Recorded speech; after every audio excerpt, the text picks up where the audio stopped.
প্রিয় শিক্ষার্থী, তোমাদেরকে হাইড্রা লেকচার 2-তে স্বাগতম। দেখো, আমরা হাইড্রার লেকচার 1-এ তোমাদেরকে হাইড্রার অন্তর্গঠন পর্যন্ত পড়াইছিলাম।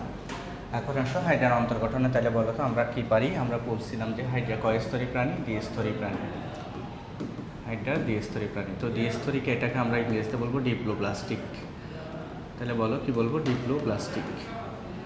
তাহলে হাইড্রা হচ্ছে দ্বিস্তরী বা ডিপ্লোপ্লাস্টিক। হাইড্রা দ্বিস্তরী বা ডিপ্লোপ্লাস্টিক গেল। তাহলে এই যে দ্বিস্তরী বা ডিপ্লোপ্লাস্টিক যে প্রাণী, তাহলে এখানে আমরা বলছিলাম যে একটা হচ্ছে একটোডার, দ্বিস্তরের মধ্যে একটা হচ্ছে একটোডার বা বহিত্বক,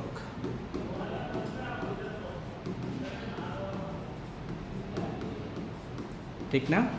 আরেকটা কি বলছিলাম বলো তো? আরেকটা বলছিলাম হচ্ছে আমরা এন্ডোডার্ম বা অন্তত্বক।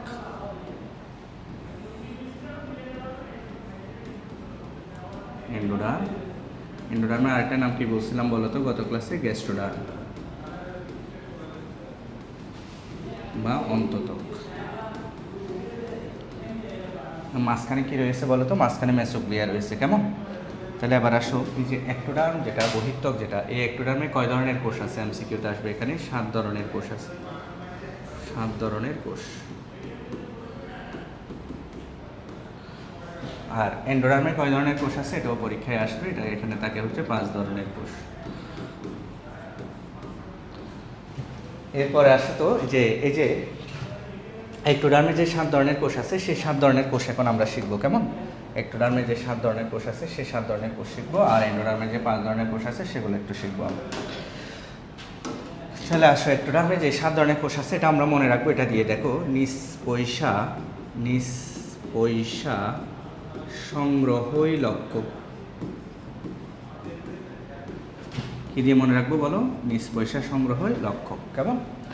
মানে হচ্ছে নিস মানে নিজের, পয়সা মানে এখানে রিজিক বোঝাচ্ছি। তাহলে আমরা যারা বেঁচে আছি আসলে আমরা নিজের রিজিকের জন্য সংগ্রাম করতেছি, ওইটার লক্ষ্যে আমরা সংগ্রহ করার জন্য আমাদের ওই লক্ষ্যে আগাচ্ছি। তাহলে নিষ্পয়সা সংগ্রহই লক্ষ্য, জাস্ট এটা একটা ছন্দ, এটা দিয়ে আমরা মনে রাখার চেষ্টা করব। আসো, দন্তের নরসিকার নিয়ে দিয়ে কি দেখো এবার? দন্তের নরসিকার নিয়ে দিয়ে হচ্ছে নিরুসাইট। তাহলে দন্তের নরসিকার নিয়ে দিয়ে কী বলো? দন্তের নরসিকার নিয়ে দিয়ে হচ্ছে নিরুসাইট। তাহলে নিয়ে দিয়ে হচ্ছে নিরুসাইট। এরপর আসো বর্গের জ। বর্গের জ দিয়ে হচ্ছে জনন কোষ। বর্গের জ দিয়ে কি কোষ? জনন কোষ। এবার আসো পয়। পয় দিয়ে হচ্ছে পেশী আবরণী কোষ। পয় দিয়ে হচ্ছে পেশী আবরণী কোষ। পয় দিয়ে হচ্ছে পেশী আবরণী কোষ। কেমন? তাহলে আসো, দন্তের সকাশা। দন্তের সকাশা দিয়ে হচ্ছে স্নায়ু কোষ। দন্তের সকাশা দিয়ে স্নায়ু কোষ। আবার আসে সং দিয়ে হচ্ছে সংবেদী কোষ। সং দিয়ে কি কোষ বলো? সং দিয়ে হচ্ছে সংবেদী কোষ। আর গ্রহ দিয়ে হচ্ছে গ্রন্থি কোষ। বলো, গ্রহ দিয়ে কি কোষ? গ্রন্থি কোষ। গ্রহ দিয়ে হচ্ছে গ্রন্থি কোষ। রসই দিয়ে হচ্ছে ইন্টারস্টিশিয়াল কোষ। ইন্টারস্টিশিয়াল কোষ। তাহলে দেখো, তাহলে 7 ধরনের কোষ হয়ে গেল। আবার বলো তো? নি দিয়ে নিরুসাইট, বর্গের জ দিয়ে জনন কোষ, পয় দিয়ে পেশী আবরণী কোষ, তারপর দন্তের সকাশা দিয়ে হচ্ছে তোমার স্নায়ু কোষ, সং দিয়ে সংবেদী কোষ, গ্রহ দিয়ে গ্রন্থি কোষ, রসই দিয়ে ইন্টারস্টিশিয়াল কোষ। এই 7 ধরনের কোষ তোমার মুখস্থ হয়ে গেছে। এই ছন্দটা দিয়ে আমরা মনে রাখবো। কেমন? এই ছন্দটা দিয়ে আমরা মনে রাখবো। এই যে ছন্দটা দিয়ে মনে রাখবো। আচ্ছা, এখন আসো, এন্ডোডার্মে যে 5 ধরনের কোষ আছে এগুলো আমরা কি দিয়ে মনে রাখবো? আসো, এগুলো আমরা মনে রাখবো হচ্ছে নিচ ব্যতীত। তাহলে দেখো, এটা আমরা মনে রাখবো নিচ ব্যতীত। তাহলে সব এটার মতোই, জাস্ট এখানে নিচটা থাকবে না। নিচ মানে হচ্ছে তাহলে কী বলো তো? নি দিয়ে হচ্ছে নিরোসাইট, বর্গের জ দিয়ে হচ্ছে জনন কোষ। এই দুইটা কোষ থাকবে না। তাহলে বাকি কী কোষ থাকবে তুমি বলে ফেলো তো? বাকি কোষ থাকবে হচ্ছে, তাহলে এখানে বাকি কোষ থাকবে হচ্ছে পেশী আবরণী কোষ,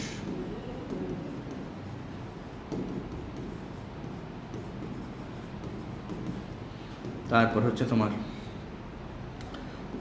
স্নায়ু কোষ,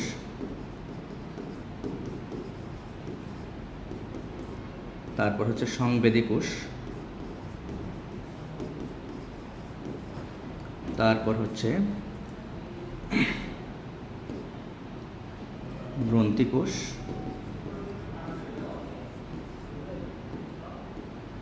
তারপর হচ্ছে ইন্টারস্টিশিয়াল কোষ।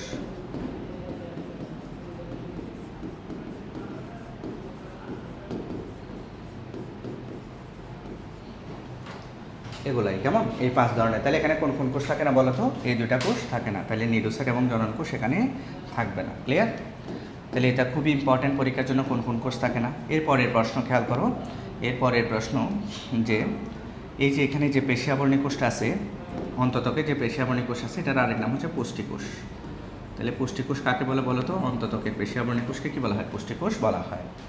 এবার দেখো আমরা এই যে এখানে যে পেশি আবরণী কোষ আছে সেটাতে কোনো প্রকারভেদ করি নাই।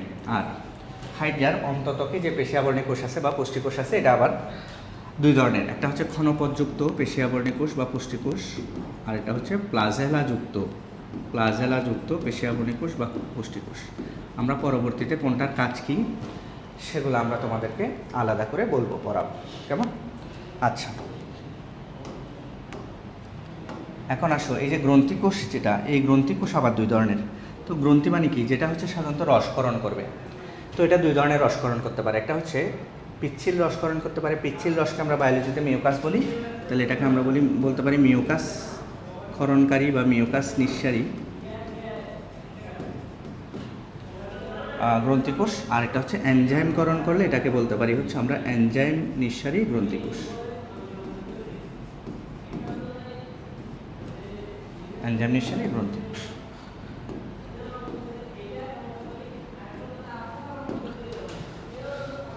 তাহলে এই যে আমরা এখান থেকে এই যে এগুলা করে ফেললাম, কেমন? এখন আমাদের বাকি রয়ে গেছে এখানে কি? মেসোগ্লিয়া। কি রয়ে গেছে? মেসোগ্লিয়া। তাহলে আসো আমরা মেসোগ্লিয়া সম্পর্কে একটু জেনে আসি তোমাদের। তাহলে আসো আমরা মেসোগ্লিয়া সম্পর্কে একটু জেনে আসি।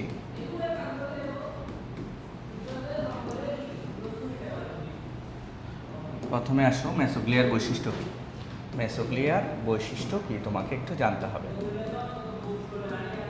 তাহলে দেখো এটার বৈশিষ্ট্যের মধ্যে এটার পুরুত্ব তোমাকে জানতে হবে, মেসোগ্লিয়ার পুরুত্বটা জানতে হবে। তাহলে দেখো পুরুত্ব, তাহলে এটার পুরুত্ব কতটুকু? এটার পুরুত্ব হচ্ছে, বিজ্ঞানীরা দেখছে এটার পুরুত্ব হচ্ছে 0.1 মাইক্রোমিটার। তাহলে বলো তো এটা একদম পাতলা বোঝাচ্ছে, মাইক্রোমিটার, দেখো অনেক পাতলা, কেমন? তারপর আসো তো যে এটাতে কোনো কোষ পাইছিলাম আমরা, যেমন অন্ততক, তারপর বহির্ত্বক, এগুলোতে কোষ ছিল, কিন্তু এটাতে তো কোনো কোষ নাই। তাহলে এটা কী হবে? কোষীয় নাকি অকোষীয়? অকোষীয়, খুবই ইম্পর্টেন্ট। এরপরে আসো যে এটা আমরা বলো গ্লিয়া মানে কি বলছিলাম? আমরা গ্লিয়া মানে বলছিলাম জেলির মতো তরল। তাহলে দেখো আমরা জেলিতে কিন্তু চুলে হেয়ার জেল ব্যবহার করি অথবা পাউরুটির সাথে জেলি খাই। এই জেলিগুলো কীরকম হয়? আঠালো হয়। তাহলে এটা হবে আঠালো,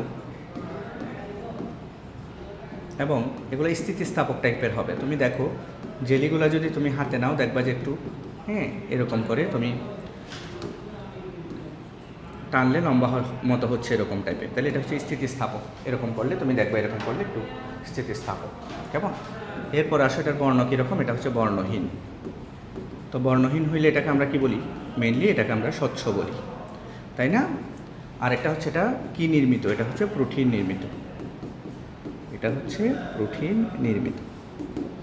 এগুলো হচ্ছে মেসোগ্লিয়ার বৈশিষ্ট্য। তাহলে মেসোগ্লিয়ার বৈশিষ্ট্যগুলো তুমি সুন্দর করে শিখে ফেলবা। আমি আরেকবার বলি, তাহলে মেসোগ্লিয়ার পুরুত্ব কতটুকু? 0.1 মাইক্রোমিটার, খুবই পাতলা। এটা হবে অকোষীয় হবে, এটাতে কোনো কোষ নাই। তাহলে এটা যেহেতু জেলির মতো তরলে টাটালো হবে, স্থিতিস্থাপক হবে। এটা বর্ণহীন বা স্বচ্ছ, আর এটা হচ্ছে প্রোটিন নির্মিত, কেমন? এরপরে আসো যে এটার কাজ বা গুরুত্ব। তাহলে মেসোগ্লিয়ার কাজ বা গুরুত্ব কী?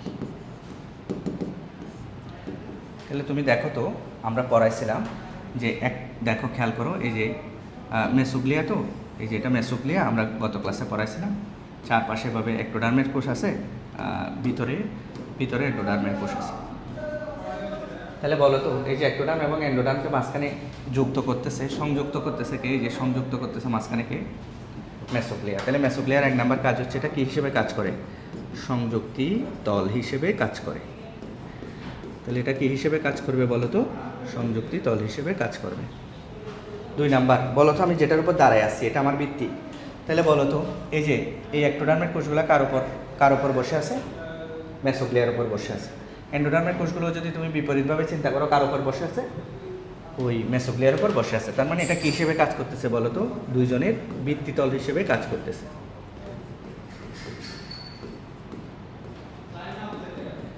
3 নাম্বার দেখো এই যে মেসোগ্লিয়াতে এখানে এক ধরনের তন্তু থাকে। এই তরল পদার্থ যেটা, এটাতে এক ধরনের তন্তু থাকে, এ ধরনের একটু তন্তু থাকে এরকম। এই তন্তুগুলোকে বলি হচ্ছে আমরা মায়োফাইব্রিন। তাহলে এখানে মায়োফাইব্রিল ধারণ করে। এটা কি ধারণ করে? এটা হচ্ছে মায়োফাইব্রিল ধারণ করে, মায়োফাইব্রিল ধারণ করে।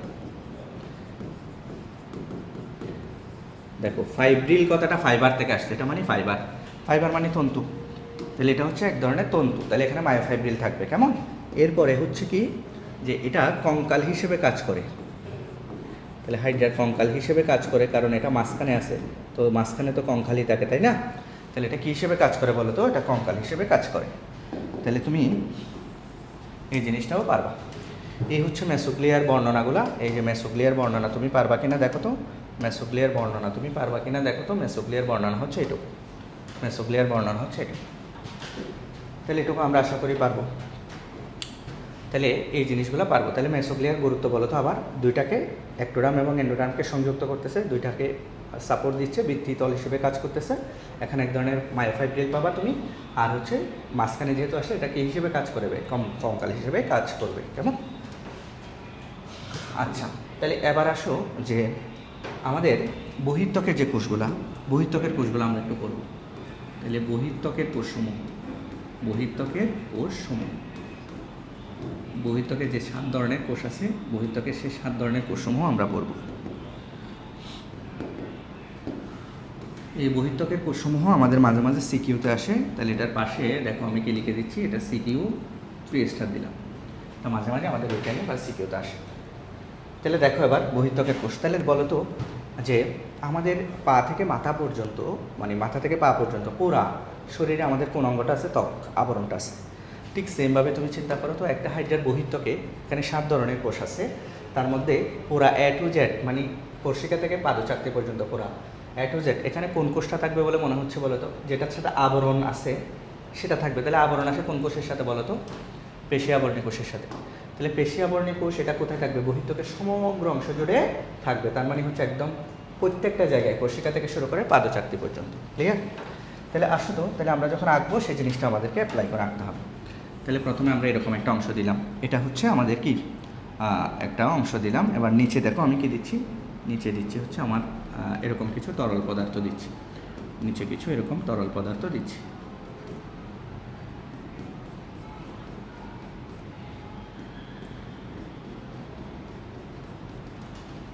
নিচে কিছু এরকম তরল পদার্থ দিচ্ছি। তাহলে এই তরল পদার্থটা তুমি বুঝতেই পারতেছো, এই তরল পদার্থটা দ্বারা স্যারে কি বোঝাচ্ছে বলো তো? এই তরল পদার্থ দ্বারা স্যারে বোঝাচ্ছে হচ্ছে মেসোগ্লিয়া। কি বোঝাচ্ছে স্যার? মেসোগ্লিয়া বোঝাচ্ছে। গেল। এবার তাহলে বলো তো, মেসোগ্লিয়ার বাইরের দিকে বহির্ত্বক থাকবে, ভিতরের দিকে কি থাকবে? অন্তত্বক থাকবে। তাহলে এই যে আমরা বাইরের দিকে যেটা আঁকতেছি সেটা হচ্ছে বহির্ত্বক। এবার বলো তো, বহির্ত্বকের সমগ্র অংশ জুড়ে কোন কোষ থাকার কথা? বহির্ত্বকের সমগ্র অংশ জুড়ে থাকবে হচ্ছে, বহির্ত্বকের সমগ্র অংশ জুড়ে থাকবে হচ্ছে এভাবে করে পেশি আবরণী কোষ। কি থাকবে? পেশি আবরণী কোষ।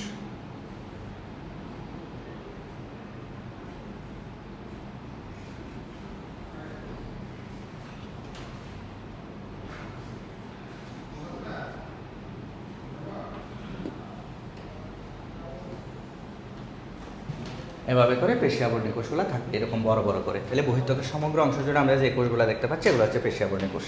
তাহলে কোষের মধ্যে তো নিশ্চয়ই নিউক্লিয়াস থাকবে। তাহলে এখানে তুমি দেখো এই যে আমরা এভাবে গোল গোল করে যেগুলো দিচ্ছি এগুলো কি? এগুলো হচ্ছে নিউক্লিয়াস, এগুলো হচ্ছে নিউক্লিয়াস, এগুলো হচ্ছে নিউক্লিয়াস। কেমন? আবার দেখো তো এখানে এরকম কিছু, দেখো এরকম কিছু তন্তু থাকবে, এই যে এরকম কিছু তন্তু থাকবে, এই যে এরকম কিছু তন্তু থাকবে, এই যে এরকম কিছু তন্তু থাকবে, এই যে এরকম কিছু তন্তু থাকবে, এই যে এরকম কিছু তন্তু থাকবে। কেমন? এরকম কিছু তন্তু থাকবে, এরকম কিছু তন্তু থাকবে। এই তন্তুগুলোকে আমরা মায়োনিন তন্তু বলি, আমি লিখে দিব। তারপর আসো এখানে তুমি দেখো এই যে এখানে হচ্ছে তোমার কিছু এরকম কিছু গহ্বর থাকবে, এরকম কিছু খালি জায়গা বা গহ্বর থাকবে, এরকম কিছু গহ্বর থাকবে।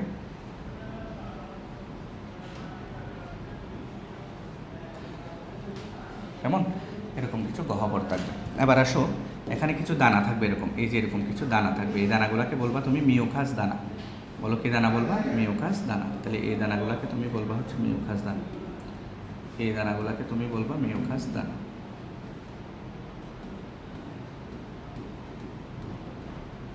এই দানাগুলোকে মিওখাস দানা বলবো। তাহলে এটা কি কোষ আঁকলাম আমি বলো তো? এই কোষটা আঁকলাম হচ্ছে পেশি আবরণী কোষ। তাহলে এটা হচ্ছে পেশি আবরণী কোষ।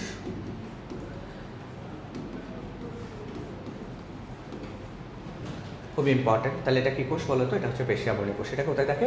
বহির্ত্বকের সমগ্র অংশ জুড়ে থাকে। কেমন? বহির্ত্বকের সমগ্র অংশ জুড়ে থাকে। খুবই ইম্পর্টেন্ট, খুবই ইম্পর্টেন্ট। এবার আসো, তাহলে এই পেশি আবরণী কোষ এখানে কী কী থাকে বলো তো? এই পেশি আবরণী কোষ এখানে কী কী থাকবে বলো তো? এই পেশি আবরণী কোষ এখানে এই যে বড় নিউক্লিয়াস থাকে, একটি বড় নিউক্লিয়াস থাকে।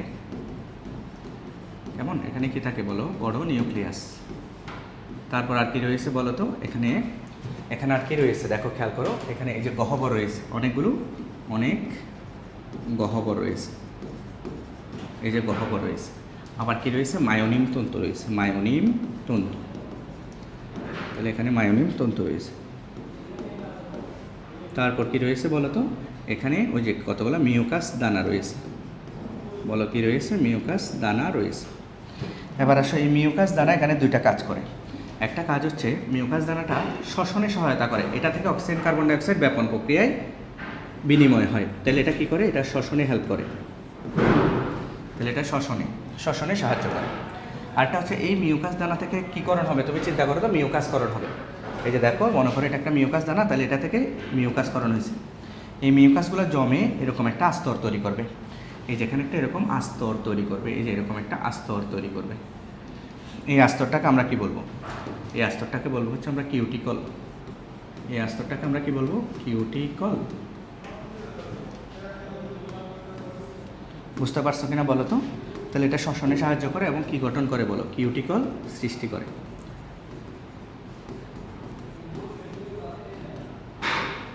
তাহলে এটা কিউটিকল সৃষ্টি করবে। তাহলে ব্যাপারটা বুঝছো কিনা বলো? গেল। তাহলে আসো, আমরা পেশি আবরণী কোষ থেকে কী কী পড়লাম আমরা একটু যদি তোমাকে দেখানোর চেষ্টা করি।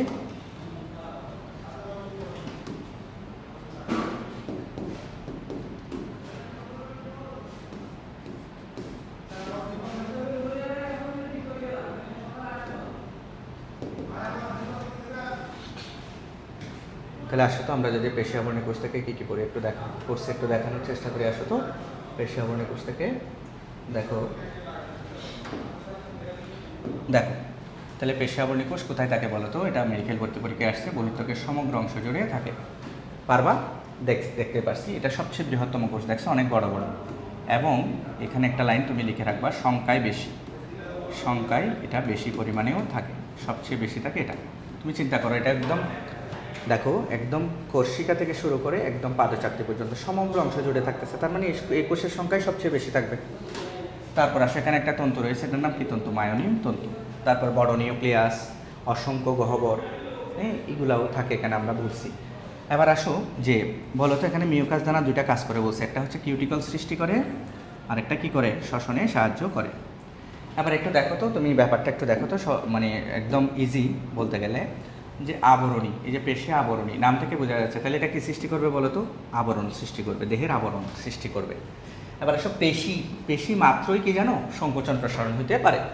তাহলে দেখো, নাম থেকে আমরা পড়ে ফেলতেছি পেশি আবরণী। তাহলে আবরণটা যেহেতু, তাহলে এটা আবরণ সৃষ্টি করবে। তাহলে পেশি সংকোচন প্রসারণ হতে পারে। তাহলে বলো তো, পেশি সংকোচন প্রসারণের মাধ্যমে চলন এবং খাদ্য গ্রহণে সহায়তা করে। তাহলে বলো তো, এই যে পেশি সংকোচন প্রসারণ হবে, তাহলে এটা কি করে? সংকোচন প্রসারণ করে হাইড্রাকে চলতে এবং খাদ্য গ্রহণে সহায়তা করে।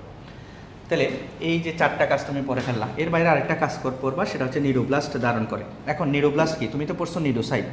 তাহলে নিউরোব্লাস্টটা কি? এখন আসো, আমাদের নিউরোব্লাস্টটা কি? এই যে নিউরোব্লাস্টটা কি? তাহলে ব্লাস্ট মানে ভ্রূণ। তাহলে পরিস্ফুটনরত নিউরোসাইটকে আমরা বইয়ের কথাটাই লিখে দিচ্ছি তোমাকে, পরিস্ফুটনরত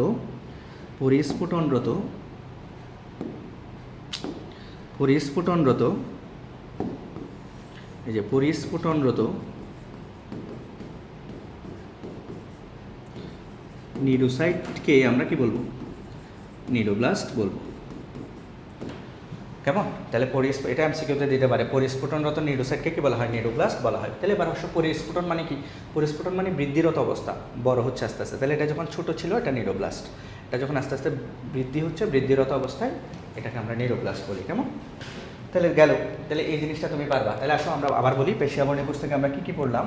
পেশি আবরণী কোষ হচ্ছে সবচেয়ে বৃহত্তম কোষ এবং সংখ্যায় বেশি থাকে এবং এটা বহির্ত্বকের সমগ্র অংশ জুড়ে থাকে। এখানে বড় নিউক্লিয়াস আছে, অনেক গহ্বর আছে, মায়োনিম তন্তু আছে, মিউকাস দানা আছে। এবং এটার কাজ কি? এটার কাজ হচ্ছে ওই যে আবরণী, তাহলে দেহ আবরণ সৃষ্টি করবে তারপর পেশি যেহেতু, তাহলে সংকোচন প্রসারণের মাধ্যমে খাদ্য গ্রহণ চলন এগুলা করবে। আর মিউকাস দ্বারার মাধ্যমে সে শ্বসন এবং কিউটিকল সৃষ্টি করবে। আরেকটা হচ্ছে নিউরোপ্লাস্ট ধারণ করবে। কেমন? আচ্ছা, তাহলে আমাদের পেশি আবরণী কোষ শেষ।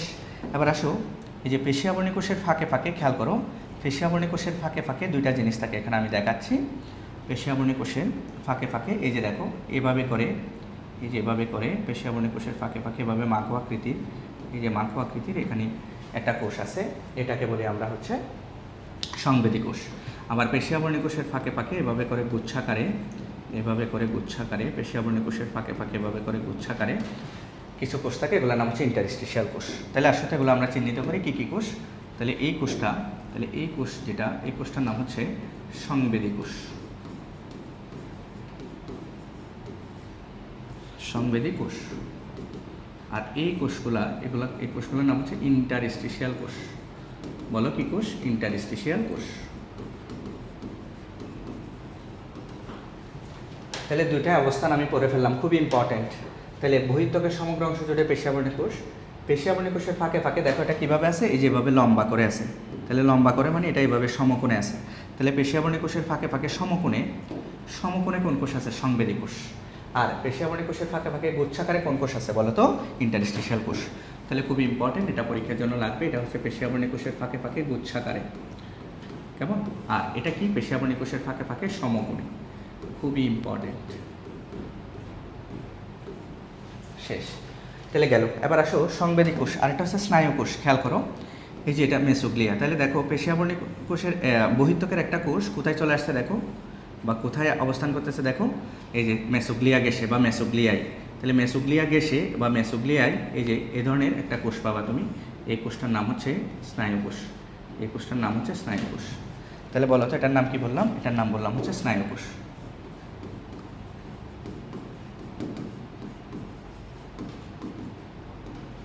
এটার নাম কি কোষ? স্নায়ু কোষ। ব্যাপারটা বুঝতে পারছো কিনা বলো তো? এবার দেখো, তাহলে দেখো এদিকে সংবেদী কোষ, এখানে স্নায়ু কোষ, তাহলে দুটা তো স দিয়ে, তাহলে সং স্নায়ু। তাহলে দেখো তুমি কনফিউজড হয়ে যাবা। দেখো আমরা যখন স্নায়ু লিখি, তাহলে দন্ত স নিচে একটা তো যুক্তবর্ণ আকারে দন্ত ন দিতে হচ্ছে। তাহলে নিচে যেহেতু দন্ত ন দিতে হচ্ছে স্নায়ু লেখার সময় যুক্তবর্ণ আকারে, তাহলে এটাও নিচে থাকবে এখানে, এই যে বহির্ত্বকের নিচে এটা থাকবে। তাহলে দেখো তুমি কনফিউজড হবা বিদায় আমি দন্তের স লিখতে, স্নায়ু লিখতে দন্ত স নিচে দন্ত ন দিতে হয়, তাহলে এটাও নিচে থাকবে। কেমন? তাহলে স্নায়ু কোষ থাকবে নিচে বা মেসোগ্লিয়া, আর সংবেদী কোষ থাকবে উপরে। তাহলে এটা মেসোগ্লিয়া গেসে থাকবে, খুবই ইম্পর্ট্যান্ট। তাহলে এটা কীভাবে থাকবে? এটা হচ্ছে মেসোগ্লিয়া গ্যাসে। তাহলে খুবই ইম্পর্ট্যান্ট, পরীক্ষায় আসবে যে মেসোগ্লিয়া গ্যাসে কোন কোষ রয়েছে। তাহলে মেসোগ্লিয়া গ্যাসে থাকবে হচ্ছে তোমার কোন কোষ? স্নায়ু কোষ। পারবা কিনা বলো? এবার এই তিনটা কোষ সম্পর্কে একটু আমি তোমাকে পড়াই দিই। প্রথমে আসো, যে সংবেদী কোষ তো আমরা পড়ছি যে সমকোণে থাকবে, পেশি আবরণী কোষের ফাঁকে ফাঁকে স্নায়ু কোষ মেসোগ্লিয়া গ্যাসে থাকবে, চিত্র থেকে মনে থাকবে। এবার বলো তো, আমি যে তোমাকে এখানে একটা চিমটি কাটলাম সাপোজ, তাহলে এই চিমটিটা বুঝতে পারবে তোমার সংবেদী কোষগুলা। এটা এই যে তোমার সংবেদী কোষগুলো এটা রিসিভ করবে, বুঝতে পারবে।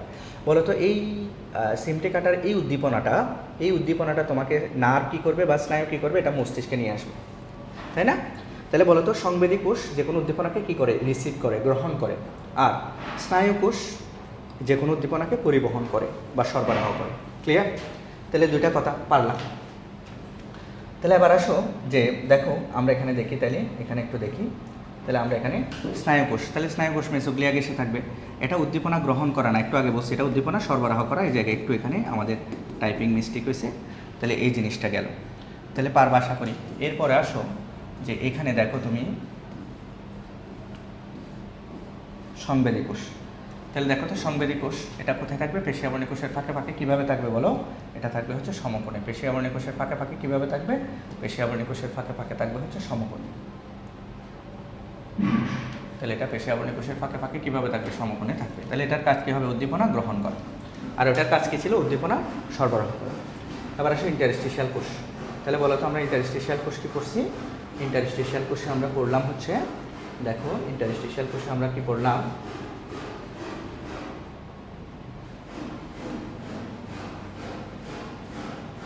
ইন্টারস্টিশিয়াল কোষে আমরা পড়লাম হচ্ছে এটা পেশি আবরণী কোষের ফাঁকে ফাঁকে কীভাবে থাকবে? গুচ্ছাকারে থাকবে। আরেকটা লাইন আছে, এই যে দেখো এই যে গুচ্ছাকারে যে কোষগুলো ছিল, এই কোষগুলো যদি এরকম একসারি হয়ে যায়, তখন একটা তারা এলাকা তৈরি করে। এটাকে বলি হচ্ছে আমরা বৃদ্ধি এলাকা। বলো কি এলাকা বলি? বৃদ্ধি এলাকা। তাহলে পরীক্ষায় আসবে বৃদ্ধি এলাকা গঠন করে কোন কোষ? ইন্টারস্টিশিয়াল কোষ। বৃদ্ধি এলাকা গঠন করে কোন কোষ? ইন্টারস্টিশিয়াল কোষ। পারবা? আচ্ছা, তাহলে এবার আসো যে এটার কাজগুলো আমাদেরকে মনে রাখতে হবে। তাহলে এটার কাজ মনে রাখার জন্য আমরা একটা ছন্দ দিয়েছি, দেখো এই ছন্দটা একটু আমরা মনে রাখবো। মুকুল, মুকুল মানে ওই যে হাইড্রার পাশে যেটা ছোট হাইড্রা বের হয় এটা মুকুল। পুনরায়, পুনরায় মানে আবার, তাহলে মুকুল পুনরায় যে কোনো কোষে পরিণত হতে পারে। তাহলে বলো আমরা কি মনে রাখবো? মুকুল পুনরায় যে কোনো কোষে পরিণত হয়। তাহলে এবার আসো মুকুল দিয়ে কি? এই যে মুকুল দিয়ে হচ্ছে, যে মুকুল দিয়ে হচ্ছে মুকুল উদ্গম। বলো মুকুল দিয়ে কি? মুকুল উদ্গম। তাহলে পরীক্ষায় যদি আসে যে মুকুল উদ্গম করে কোন কোষ, খুবই ইম্পর্ট্যান্ট, ইন্টারস্টিশিয়াল কোষ। পুনরায়, এই যে পুনরায় দিয়ে হচ্ছে পুনরুৎপত্তি। তাহলে পরীক্ষায় যদি আসে পুনরুৎপত্তি করে কোন কোষ, তাও হচ্ছে তোমার কি, এই যে আমরা হাইড্রাকে কেটে ফেললে প্রত্যেকটা অংশ থেকে যে আবার নতুন নতুন হাইড্রা জন্ম হয় বা পুনরুৎপত্তি হয়, এটাও করে হচ্ছে তোমার কি, ইন্টারস্টিশিয়াল কোষ। এবার সেটার আরেকটা বিশেষ ক্ষমতা আছে, এটা 45 দিন পর পর, বলো কয়দিন পর পর? 45 দিন পর পর এটা যে কোনো কোষে নিজেকে পরিণত করতে পারে প্রয়োজন অনুযায়ী। যেমন সেটা তোমার ওই যে তোমার ইয়াতে পরিণত হতে পারবে, জনন কোষে, তারপর হচ্ছে তোমার নিউরোসাইটে, পেশিয়াবর্ণী কোষে, যে কোনো কোষে এটা পরিণত হতে পারে। তাহলে এটার একটা বিশেষ ক্ষমতা আছে, তাহলে যে কোনো কোষে এটা পরিণত হয়। তাহলে বলো তো আমরা কয়টা কাজ করছি? 3টা কাজ, খুবই ইম্পর্ট্যান্ট। কী কী বলো তো? একটা মুকুল উদ্গম করে, পুনরুৎপত্তি করে এবং যে কোনো কোষে পরিণত হতে এটা পারে। কেমন? তাহলে এই 3টা কাজ হচ্ছে কার কাজ? ইন্টারস্টিশিয়াল কোষের কাজ। এবার আসো সে যে 45 দিন পর পর, এই যে কয়দিন পর পর বললাম আমি? 45 দিন পর পর। তাহলে 45 দিন পর পর যে, খুবই ইম্পর্ট্যান্ট, তাহলে 45 দিন পর পর যে কোনো কোষে পরিণত হতে পারে, এই ক্ষমতাকে আমরা কি বলি? এই ক্ষমতাটাকে বলি বা এই বৈশিষ্ট্যটাকে বলি আমরা টোটিপটেন্ট। তাহলে টোটিপটেন্ট বলতে কি বুঝো? বা টোটিপটেন্ট এই ক্ষমতাটা কার আছে? ইন্টারস্টিশিয়াল কোষের আছে। তাহলে টোটিপটেন্ট কি? 45 দিন অন্তর অন্তর ইন্টারস্টিশিয়াল কোষ যে কোনো কোষে পরিণত হওয়ার বৈশিষ্ট্যকে আমরা কি বলবো? এই যে টোটিপটেন্ট বলবো। কেমন? তাহলে আবার আসো যে এই জন্য এটার আরেকটা নাম হচ্ছে টোটিপটেন্ট কোষ বা সংরক্ষিত কোষ, কারণ এটা আরেকটা কোষে পরিণত হতে পারতেছে, রিজার্ভ ছিল এই জন্য। তাহলে আসো আমরা ইন্টারস্টিশিয়াল কোষ থেকে কী কী বললাম আর আমরা যদি আরেকবার বলি, ইন্টারস্টিশিয়াল কোষ কোথায় থাকে? পেশিয়াবর্ণী কোষের ফাঁকে ফাঁকে গুচ্ছাকারে থাকে এবং এটা বৃদ্ধি এলাকা গঠন করতে পারে এবং এটা 3টা কাজ করে, মুকুল উদ্গম, পুনরুৎপত্তি এবং যে কোনো কোষে পরিণত হতে পারে। যে কোনো কোষে যে পরিণত হয় এটা 45 দিন অন্তর অন্তর হয় এবং এই ক্ষমতাকে আমরা টোটিপটেন্ট বলি। তাহলে এই জন্য এটার আরেকটা নাম আছে টোটিপটেন্ট কোষ বা সংরক্ষিত কোষ। কেমন? পারবো ইনশাল্লাহ। এবার গেল, তাহলে এখানে আর বাকি রয়ে গেছে আমাদের, আর বাকি যেগুলো রয়ে গেছে সেগুলো একটু আমরা বলতেছি। যে দেখো এই যে এখানে এভাবে করে, দেখো এই যে এভাবে করে এটা আমরা আগামী ক্লাসে তোমাদেরকে আঁকাবো। আগামী ক্লাসে আমরা তোমাদেরকে খুব সুন্দর করে এটা আঁকাবো। এরকম একটা কোষ থাকে, এটাকে আমরা বলবো নিউরোসাইট। বলো কি বলবো? এটাকে বলবো হচ্ছে আমরা নিউরোসাইট। তাহলে এটাকে বলবো হচ্ছে আমরা নিউরোসাইট। এটাকে আমরা কি বলবো? এটাকে বলবো হচ্ছে আমরা নিউরোসাইট। এটাকে বলবো হচ্ছে আমরা নিউরোসাইট। তাহলে আমাদের চিত্র আঁকা শেষ। তাহলে এই পুরা জিনিসটা, এই পুরাটা, তাহলে এটা যদি মেসোগ্লিয়া হয় তাহলে এটার বাইরে এটা কি ত্বক? বহির্ত্বক। তাহলে আমরা এই যে এটাই হচ্ছে বহির্ত্বকের কোষসমূহের চিত্র। এখানে ব্র্যাকেটে যেগুলো লিখেছি বা এগুলা, এই জিনিসগুলো হচ্ছে তুমি এই যে পরীক্ষায় এগুলো আপাতত লিখতে হবে না, এই যে এই জিনিসগুলো তুমি পারবা এখন। কেমন? তাহলে আসো এবার আমরা ওই নিউরোসাইট নিয়ে পড়ি। এবার নিউরোসাইট নিয়ে যদি আমরা তোমাদেরকে দেখাই, তাহলে আসো নিউরোসাইট, আসো। তাহলে এটা দেখো, আমরা বলছিলাম বহির্ত্বকের সমগ্র অংশ জুড়ে, টুইস্টটা খেয়াল করিও, বহির্ত্বকের সমগ্র অংশ জুড়ে পেশিয়াবর্ণী কোষ থাকে। তাহলে পরীক্ষায় এরকম দেখো, পাদচাকতি ব্যতীত, পাদচাকতিতে অনুপস্থিত। তাহলে পাদচাকতি ব্যতীত বহির্ত্বকের সমগ্র অংশ জুড়ে থাকে কোন কোষ? সেটা হচ্ছে কোন কোষ বলো? সেটা হচ্ছে পেশিয়াবর্ণী, সেটা হচ্ছে নিউরোসাইট। তাহলে পেশিয়াবর্ণী কোষ বহির্ত্বকের সমগ্র অংশ জুড়ে ছিল, আর নিউরোসাইট থাকবে বহির্ত্বকের সমগ্র অংশ জুড়ে থাকবে, শুধুমাত্র মানে কোষিকাতেও থাকবে, হাইপোস্টোমও থাকবে, দেহকাণ্ড থাকবে, সব জায়গায় থাকবে, কিন্তু পাদচাকতিতে থাকবে না।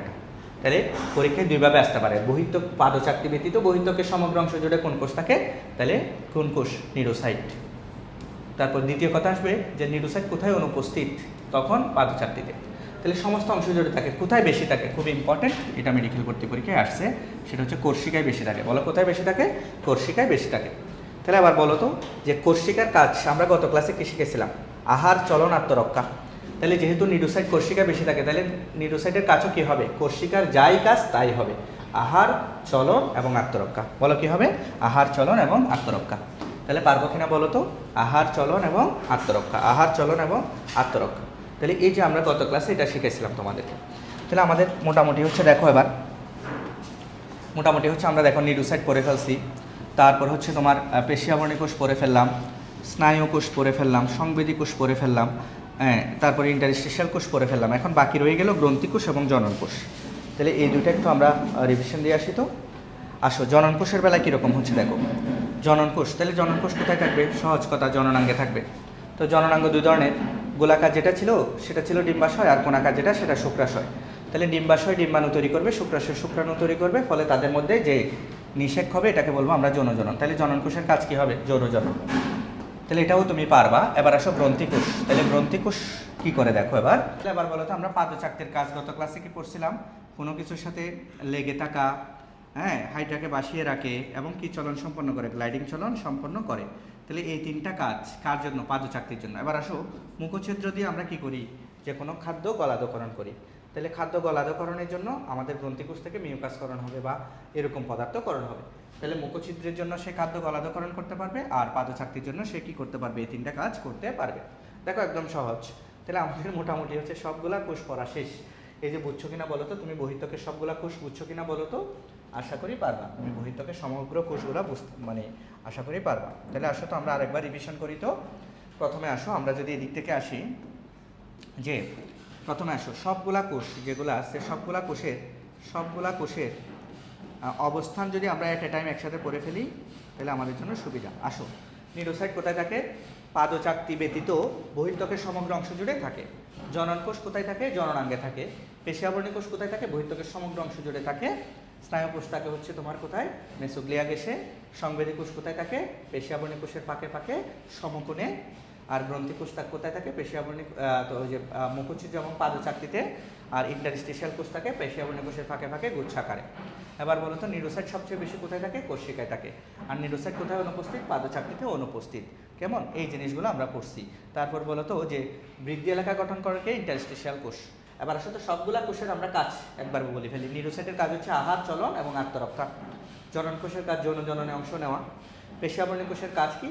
যে তোমার দেহাবরণ সৃষ্টি করা, পেশির মতো সংকোচন প্রসারণ করে খাদ্য গ্রহণ এবং চলনে সাহায্য করা। তারপর হচ্ছে তোমার শ্বসনে সাহায্য করে। তারপর হচ্ছে তোমার কিউটিকল সৃষ্টি করে, নিউরোব্লাস্ট ধারণ করে। স্নায়ুকোষ কী করে? উদ্দীপনা সরবরাহ করে। সংবেদী কোষ উদ্দীপনা গ্রহণ করে। গ্রন্থি কোষ কী করে? ওই যে মুখচ্ছিদ্রের জন্য খাদ্য গলাধকরণ করবে। আর পাদচাকতিতে জন্য সে লেগে থাকতে পারবে, বাসিয়ে রাখতে পারবে হাইড্রাকে, এই কোষগুলো। তারপর হচ্ছে তোমার গ্লাইডিং চলন করতে পারবে। ইন্টারস্টিশিয়াল কোষ কী করবে? তিনটা কাজ: মুকুল উদ্গম, পুনরুৎপত্তি এবং যে কোনো কোষে কী হতে পারবে? পরিণত হতে পারবে। ইন্টারস্টিশিয়াল কোষের আর কী নাম আছে বলো তো?